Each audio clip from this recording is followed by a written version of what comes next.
이 말씀을 알지 못하니 이는 그들로 깨닫지 못하게 숨긴 바 되었습니다. 또 그들은 이 말씀을 묻기도 두려워하더라. 아멘. 우리가 살아가고 있는 이 사회 그리고 공동체 속에는 수많은 사람들이 있습니다. 근데 그들이 어떤 실력을 가지고 있는지 혹은 실력이 있는지 없는지는 평소에 잘 드러나지 않습니다. 겉으로 볼 때는 다 똑같아 보이기 때문에 그렇습니다. 그런데 정말 실력을 발휘해야 될 때, 그리고 결정적이고 특별한 때 누가 어떤 실력을 가지고 있는지, 그리고 그 사람이 실력을 가진 자인지 아닌지가 드러나게 되어 있습니다. 실례로 제가 군에 있을 때 이런 일이 있었습니다. 제가 자대 생활을 신병훈련소에서 했다라고 말씀을 드렸었죠. 정말로 수백 명의 훈련병들이 매달이면 들어왔다가 또 나가곤 하는데, 그러다 어느 날 한 번은 한가운 토요일 오후에 훈련병들과 편을 나누고 야구 시합을 하게 되었습니다. 군대는 주로 축구를 하는데 가끔 그런 일을 하기도 합니다. 야구 시합을 하게 되었는데, 근데 어떤 훈련병 하나가 투수가 되어서 던지는 공을 도저히 칠 수가 없는 것입니다. 혹여 제가 실력이 부족해서 못 쳤겠구나라고 생각할 수도 있는데 전혀 그렇지 않고요. 이게 일반인들 야구에서는 볼 수 없는 각도로 공이 휘어져서 포수의 미트 안으로 빨려 들어가는데, 포수도 일반인이기 때문에 쉽게 붙잡지 못할 정도로 공이 탁월했습니다. 아무래도 이상했습니다. 그래서 야구 시합을 하다가 멈추고 물었습니다. 야, 너 사회에서 뭐 하다 왔냐? 그랬더니 그 훈련병이 이렇게 대답하는 것입니다. 자기가 뭐 프로야구 팀의 2군 선수라는 겁니다. 그것도 투수래요. 보통 이제 프로 선수들은 상무팀에 가게 됩니다. 근데 모두가 갈 수 있는 건 아니고요. 실력에서 또 그것도 잘리기도 하거든요. 자기가 실력이 조금 부족해서 상무팀에 가지 못하고 일반 군대에 들어왔다는 것입니다. 근데 보면 전혀 야구 선수처럼 보이지 않습니다. 그냥 이렇게 깎아머리에 이제 군대 갓 들어온 어리버리한 훈련병 중에 하나일 뿐이거든요. 근데 야구 시합을 하니까 정말 다르더라고요. 이렇게 그 사람이 가진 실력, 그리고 실력이 있는지 없는지는 때가 되면 밝혀지고 드러나게 되어 있는데, 근데 우리의 신앙과 믿음도 마찬가지입니다. 우리가 평소에 볼 때 얼마만큼 신앙이 가지고 있는지, 신앙심이 어떤지, 또 어떤 성도가 믿음이 있는지 없는지 겉으로는 잘 모릅니다. 그리고 믿음이 있다고 해도 그 믿음의 크기나 실력 차이를 잘 모르죠. 그런데 이 역시도 특별한 때와 상황이 되면 드러나게 되어 있습니다. 분명히 우리가 볼 때는 저 성도는 믿음이 있어 보이는데 하는 일을 보면 믿음 없는 일을 하고 믿음 없는 말을 할 때가 있고요. 저 성도는 분명히 믿음이 없을 것 같은데 어떤 특별한 순간에 보면 믿음의 말을 하고 믿음이 있는 행동을 해서 우리를 깜짝 놀라게 할 때가 있다는 거예요. 그래서 이런 얘기도 있잖아요. 여러분 혹시 들어보셨는지 모르겠지만 어느 날 어떤 상가 건물에 3층에는 교회가, 지하에는 술집이 들어온 거예요. 근데 시간이 지나면서 교회는 부흥이 안 되는데 술집은 점점점 잘 되는 거죠. 이게 근데 보통 교회에 방해가 되는 게 아닙니다. 애들이 올 때, 주일학교 애들이 올 때도 환경적으로 좋지도 않고, 평일에 저녁에 예배를 드릴 때면 술집의 노래소리 때문에 예배를 드릴 수가 없는 거예요. 목사님이 고민하다가 성도들을 모아놓고 재직회를 열어가지고 이 문제를 어떻게 합니까? 라고 했더니 권사님 한 분이 이렇게 얘기했다고 하는 거죠. 우리가 함께 모여서 술집에 불이 나서 망하게 해달라고 기도합시다. 다 좋게 여겨서 그날부터 모여서 성도들이 기도했다는 거예요. 근데 한 달 후에 거짓말처럼 그 술집에 불이 나서, 원인을 알 수 없는 불이 나서 그 술집이 망하게 됐다는 거죠. 그 술집 주인이 교회에서 불나서 망하게 해달라고 기도했다는 사실을 알게 됐습니다. 그래서 교회와 목사님을 상대로 고소를 한 거예요. 재판정에 나갔습니다. 판사 앞에서 얘기합니다. 목사님 먼저 얘기하죠. 어떻게 기도한다고 불이 납니까? 그랬더니 술집 주인이 아니라고, 기도해서 분명히 불이 났다고. 다 얘기 듣고 판사가 이렇게 결론을 내렸다고 하죠. 술집 주인이 목사님보다 믿음이 좋다. 이처럼 특별한 때와 상황이 되면 믿음의 실력은 드러나게 되어 있습니다. 평소에 언행 가운데 드러나고 유혹과 시험 가운데는 더 잘 드러나고요. 그거보다 더 잘 드러날 때는 우리가 위기가 닥치고 고난과 시련을 겪을 때 그 사람의 믿음의 수준 차의 실력은 드러나게 되어 있습니다. 그러므로 우리는 평소 믿음의 실력을 키워나가되 특별히 어떤 유혹에도 인생의 위기나 고난과 시련 속에서도 능히 그것과 맞서고 이겨낼 수 있을 만큼의 실력을 갖춰야 될 줄 믿습니다. 우리가 부활절 전에 마지막으로 나눴던 말씀의 내용은 변화산 사건에 관한 것이었습니다. 예수님이 흔히들 자기의 수제자라고 일컬으는 제자들이 몇 사람이 있었어요. 누굽니까? 베드로하고 야고보하고 요한이었죠.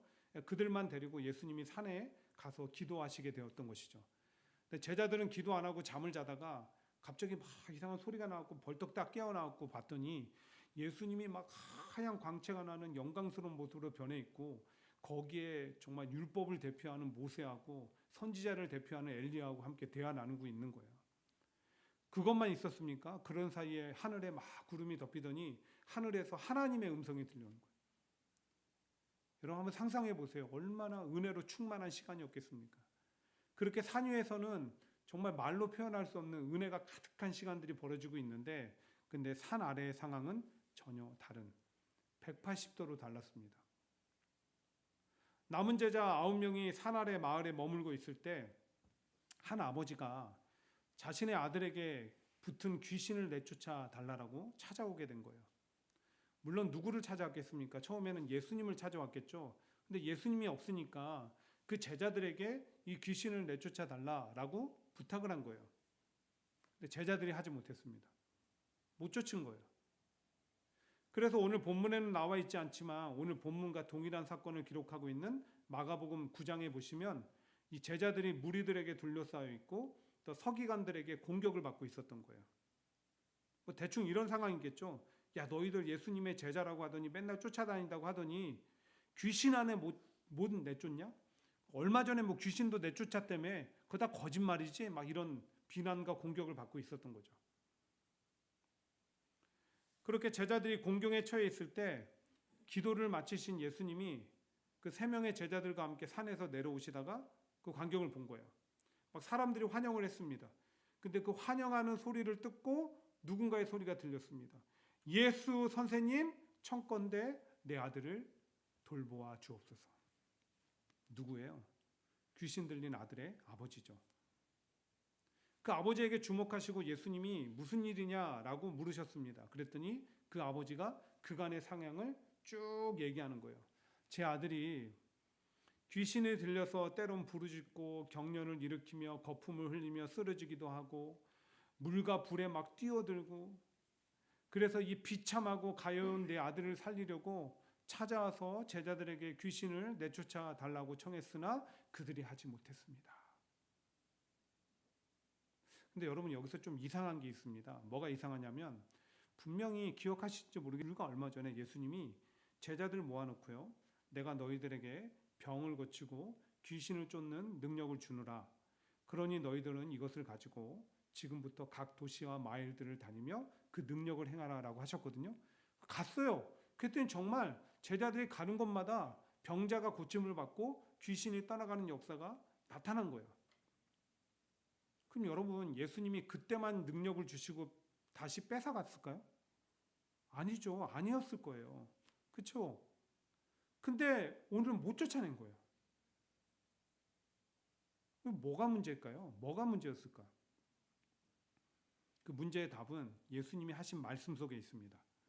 자, 모든 상황을 귀신 들린 그 아들의 아버지로부터 다 들으신 후에 예수님이 이렇게 말씀하시거든요. 우리 함께 41절을 읽도록 하겠습니다. 자, 시작. 예수께서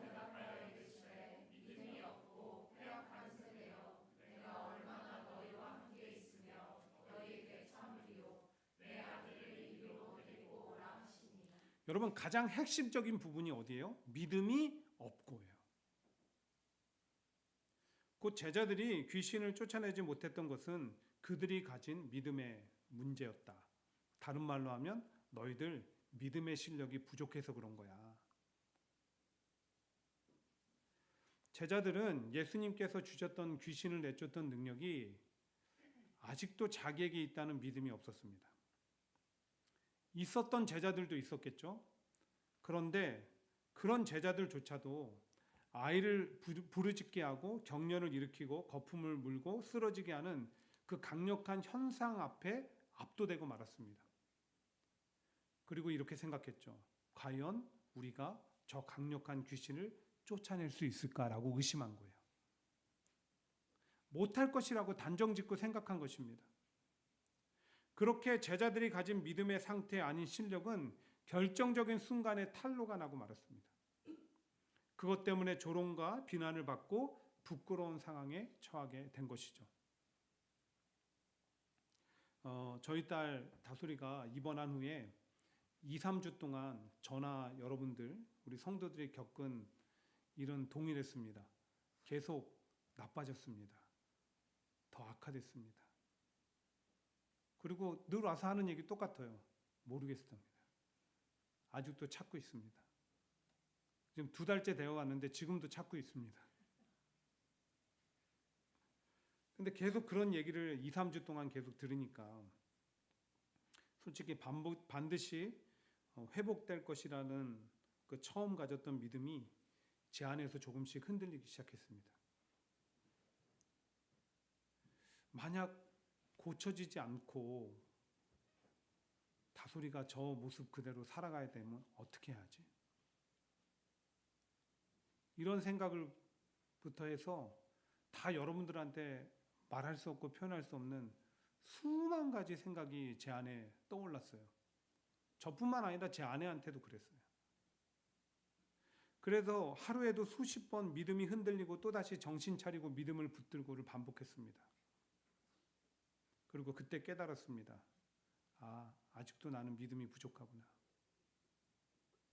내가 성도들에게 믿음, 기도 했지만 내 믿음의 실체는 이랬구나. 그래서 제가 저희 딸 다솔이를 고쳐달라고 기도하는 것 못지않게 믿음을 자만하고 살아왔던 제 자신을 돌아보며 하나님 앞에 많은 회개의 기도를 드렸습니다. 하나님, 저 이 정도밖에 안 되는 목사입니다. 너무나 부끄럽습니다. 꼭 아파서가 아니라 인생의 위기와 고난이 찾아왔을 때 당당히 그 믿음의 실력을 증명해 보일 수 있겠습니까? 그렇게 살아오고 계십니까? 솔직히 누구라도 저와 같이 믿음이 흔들리게 될 것입니다. 마음이 요동을 치고 하나님을 붙잡았다 원망했다를 반복하고, 그래서 마침 부활절이 지난 다음 주인 오늘 그 누가 계획한 것도 의도한 것도 아닌데 누가복음을 우리가 차례대로 살펴보고 있는 가운데 저와 여러분들에게 이 본문을 주신 이유가 너무나도 분명합니다. 믿음의 실력을 키우라라고 도전하기 위해서요. 오늘 제자들처럼 스스로나 사람들 앞에 그리고 나를 바라보시는 주님 앞에 부끄러운 믿음이 되지 않도록 믿음의 실력을 키우라는 거예요. 어떤 거대한 파도가 닥친다 할지라도 그것을 헤치며 앞을 향해서 끊임없이 나아가는 거대한 화물선처럼 그런 믿음의 실력을 키우라라고 말씀하십니다.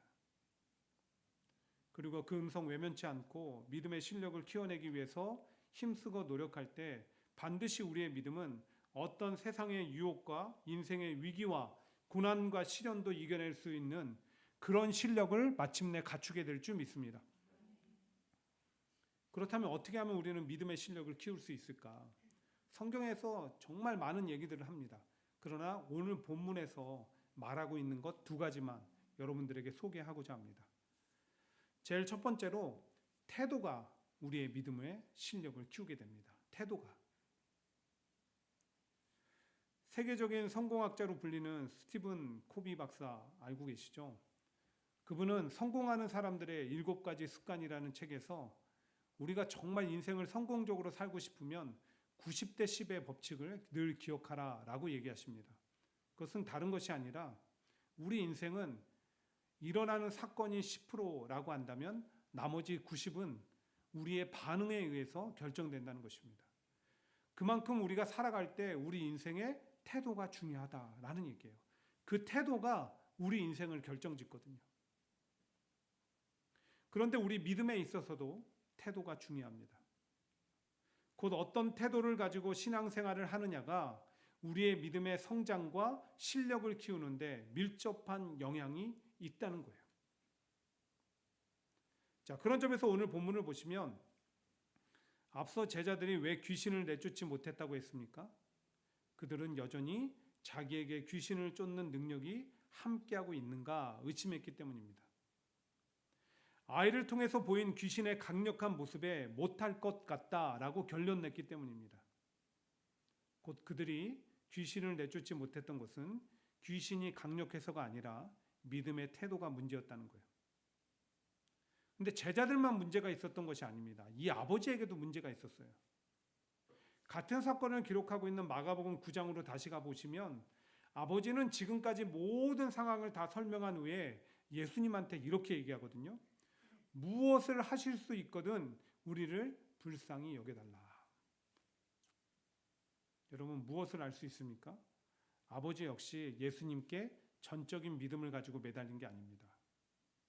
예수님, 혹여 귀신을 내쫓아 주실 수 있거든, 혹시 하실 수 있거든 해보실래요? 뭐 이런 거예요. 근데 예수님이 그 아버지의 말을 듣고 뭐라고 말씀하십니까? 할 수 있거든이 무슨 말이냐? 믿는 자에게는 능치 못할 일이 없느니라. 아버지에게 요구하신 것은 믿음을 요구하신 것이기도 하지만 그게 아니에요. 믿음의 태도를 바로 하라는 거예요. 확실한 믿음, 분명한 믿음, 절대적인 믿음. 그래서 아버지가 정신이 번쩍 났어요. 이렇게 얘기하죠. 내가 믿나이다. 나의 믿음 없는 것을 도와주시옵소서. 그렇게 간구하자 믿음의 역사가 나타났습니다. 예수님이 아이를 부르시고 아이에게서 귀신을 내쫓아 주신 거예요. 자, 이 모든 것을 종합해 볼 때 다시 말씀드리지만 우리 믿음은 태도와 밀접한 관련이 있습니다. 우리가 어떤 태도를 가지고 신앙생활을 하느냐가 믿음의 성장 유무나 그리고 실력 향상에 지대한 영향을 미친다는 거예요. 그러고 보니까 오랫동안 신앙생활을 해도 좀처럼 믿음이 성장하지 않고 실력이 향상되지 않는 성도들에게 보이는 특징이 몇 가지가 있더라고요. 그 중에 하나가 무엇이냐? 뭐든 시도를 하려고 하지 않습니다.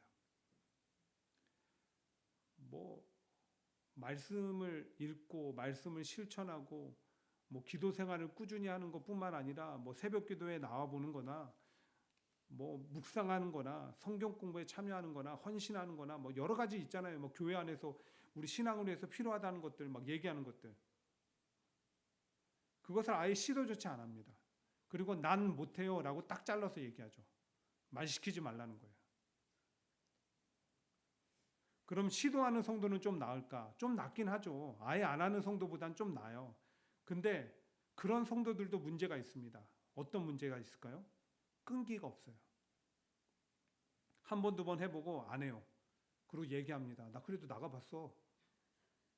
나 해봤다? 근데 여러분 한번 생각해 보세요. 성도가 믿음이 자라고 믿음의 실력이 향상될까요?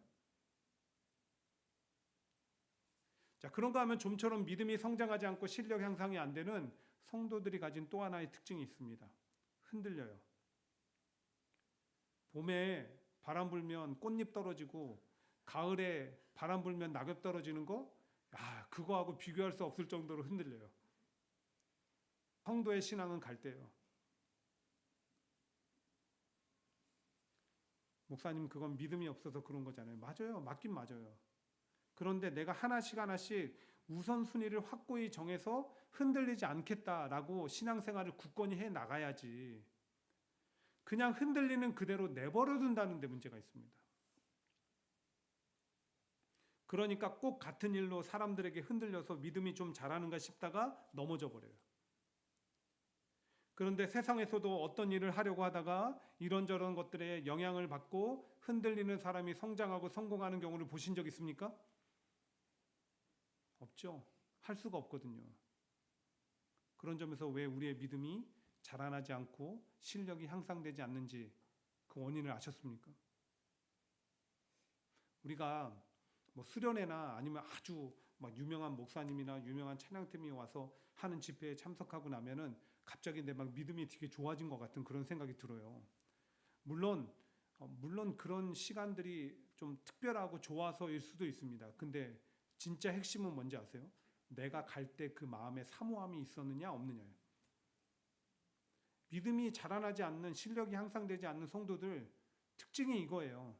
교회에 올 때, 예배 드릴 때, 뭐를 할 때 간에 내 마음에 사모함이나 기대감이 없어요.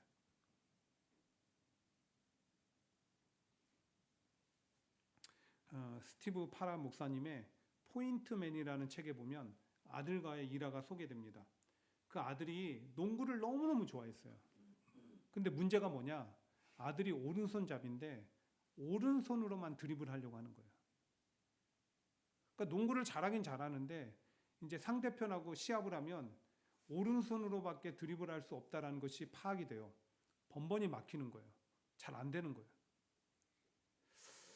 아버지인 이 파라 목사님이 어떻게 아들을 도와줄 수 있을까 고민을 하다가 이렇게 아들에게 얘기했습니다. 네가 만약에 시합 때 왼손으로 드리블해서 골을 넣으면 그 득점 수만큼 아버지가 용돈을 줄게. 1점을 넣으면 1불을 주고 2점을 넣으면 2불을 주고 네가 20점을 넣으면 20불을 줄게. 어떻게 됐을까요? 아들이 그날부터 왼손으로 드리블하는 걸 연습하기 시작하는 거예요. 그리고 그 학교 팀의 에이스가 되었다는 거죠. 양손 드리블을 너무 잘하는. 여러분, 우리의 성장과 실력 향상은 태도가 좌우하듯이 믿음의 성장과 실력을 키우는 것도 마찬가지예요. 내가 말로는 믿음의 성장을 외치며 정작 어떤 태도로 지금까지 신앙생활 해왔는지를 한번 돌아보십시오. 그리고 오늘부터 태도를 바꾸기를 원합니다. 어떻게 바꿔야 됩니까? 시도하고 끈기 있게 하고 우선순위를 정하고 사모하고 등등. 그래서 한 주 한 주, 한 달 한 달, 그리고 매 지날수록 믿음의 실력이 향상되는 모두가 될 수 있게 되기를 주의 이름으로 간절히 소망합니다. 두 번째로 믿음의 실력은요, 기도를 통해서 키워집니다. 기도를 통해서. 무슨 근거로 이렇게 말씀을 드릴 수 있을까? 말씀의 근거로 말씀드릴 수 있습니다. 자, 이 역시 오늘 본문에는 나와 있지 않지만 동일한 사건을 기록하고 있는 마가복음 9장에 보시면 모든 상황 정리가 다 끝났어요. 어떻게 끝났느냐? 예수님 설명 다 듣고 그 아버지에게 믿음의 태도 바로 하라라고 도전하시고 그 아버지가 믿음의 태도 바로 하고 절대적인 믿음으로 매달림으로 말미암아 아들에게서 귀신 내쫓아주고 기쁜 마음으로 다 갔겠죠. 그리고 이제 예수님하고 제자들이 어느 집에 들어가시는 거예요. 같이 이제 이렇게 모여 있는데 제자들이 예수님한테 묻습니다. 예수님, 왜 우리는 오늘 귀신을 못 쫓아냈을까요? 도대체 우리의 문제가 뭐였을까요? 했더니 예수님이 뭐라고 말씀하시는지 아세요? 우리 한번 같이 읽습니다. 자, 시작.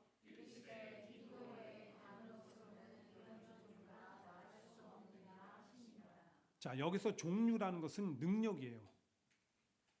기도를 하지 않고는, 기도의 힘이 아니고는 이런 능력이 나갈 수 없다. 곧 기도가 귀신을 쫓는 능력이다라고 하시는 거예요. 그럼 기도하지 않았기에 귀신을 내쫓지 못했다는 것인가요? 맞죠? 그런데 더 정확히 말하면 너희가 기도하지 않았기 때문에, 너희의 믿음이 기도로 무장되어 있지 않았기 때문에 귀신 앞에 흔들렸다, 이 얘기예요. 그러니 늘 기도로 흔들리지 않게, 그것은 비단 귀신뿐만 아니라 세상의 어떤 유혹이나 위기와 고난 앞에서도 흔들리지 않게 기도로 자신을 무장하라라고 말씀하셨던 거예요. 왜 그렇습니까? 기도가 능력이 되어 나를 붙잡아 흔들리지 않게 도와주기 때문에. 기도의 뿌리가 깊게 박혀서 흔들리지 않도록 도와주기 때문에. 그러고 보니까 앞에서 성도들의 믿음이 자라고 실력이 향상되지 못하는 것은 자꾸만 흔들리기 때문이라고 말씀했는데 오늘 예수님이 하신 말씀과 일맥상통하지 않습니까? 믿음이 좀 자라는가 싶다가 사탄 마귀와 사람들의 게임에 흔들려서 넘어지고, 또 믿음이 세워가는가 싶다가 작은 인생의 위기와 고난에 흔들려 넘어지고, 계속 그렇게 반복하죠. 그에 대해서 유혹이 너무 강해서 거절할 수 없는 이유라서, 위기와 고난이 너무 강력해서 등등 여러 가지 이유와 핑계를 대겠지만, 아니요, 분명히 그럼에도 불구하고 흔들리지 않을 수 있었는데 흔들릴 수밖에 없다고 생각하고 흔들리는 신앙생활을 반복해 오다 보니 지금 내 신앙과 믿음이 제자리 걸음을 하고 있는 것입니다. 그러므로 우리가 흔들리지만 않아도 자신의 믿음을 지켜나갈 수 있고 세워나갈 수 있다는 거예요. 믿음이 점점 자라고 실력이 향상될 수 있다는 거예요. 근데 흔들리지 않는 비결이 어디에 있습니까? 기도에 있다는 거예요. 기도에 무릎을 꿇는 성도는 흔들리지 않습니다. 누가복음 22장에 보시면 예수님께서 제자들과 마지막 만찬을 나누시면서 베드로에게 이런 말씀하시죠. 네가 나를 부인할 것이다. 그것도 3번 부인할 것이다. 베드로 난리 났습니다. 아니요. 저는 예수님하고 끝까지 갈 겁니다. 죽는 자리까지 갈 거예요. 그때 예수님이 뭐라고 말씀하십니까? 시몬아 시몬아 보라 사탄이 너희를 밀 까부르듯이 하려고 요구하였으나 그러나 내가 너를 위하여 내 믿음이 떨어지지 않기를 기도하였느니. 밀 까부르다 이게 뭐냐면 밀을 추수하고 나서 이제 껍질하고 알곡을 분리해야 되잖아요. 키질로 옛날에 했잖아요. 전혀 모르는 얘기세요?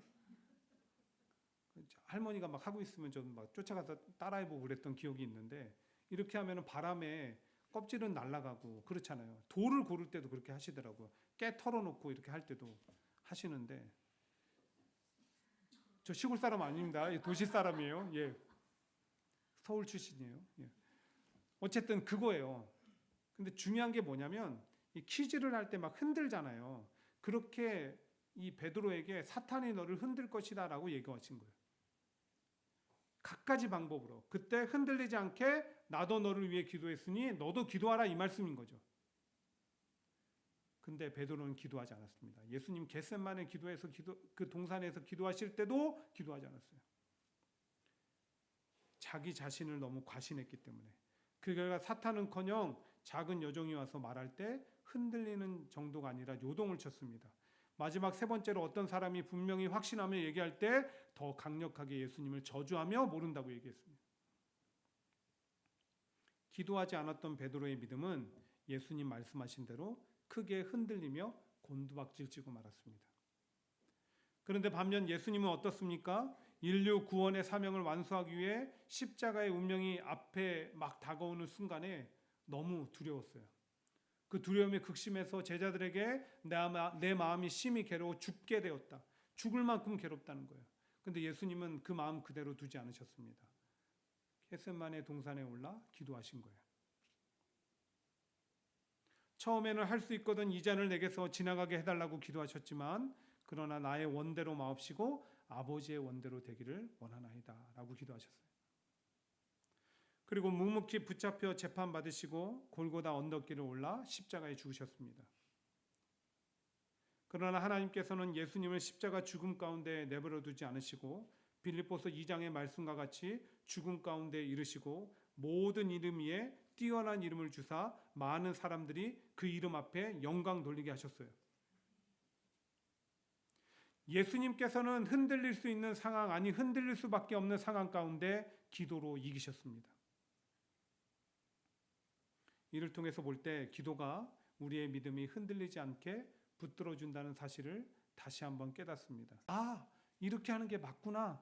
이렇게 길을 가는 게 맞구나. 사랑하는 성도 여러분, 우리는 연약해서 흔들릴 수밖에 없습니다. 그래서 자꾸 믿음도 흔들립니다. 흔들림 속에 자라지 못하고 믿음이 제자리 걸음을 하다 못해 떨어질 때가 있습니다. 그래서 기도해야 됩니다. 기도는 내 필요가 있을 때만 하는 것이 아니라 흔들리지 않기 위해 또 믿음의 성장과 실력 향상을 꿈꾸며 해야 한다는 것입니다.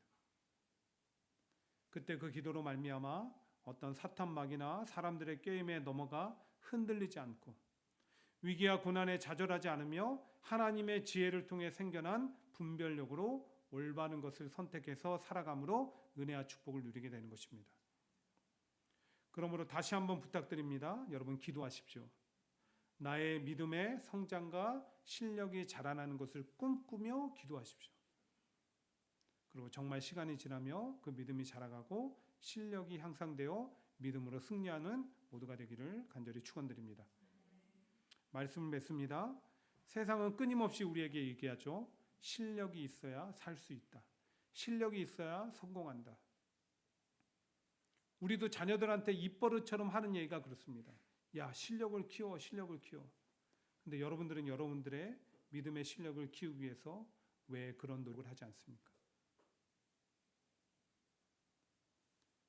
우리는 지금까지 그것에 너무나 무관심했던 것은 아닌가요?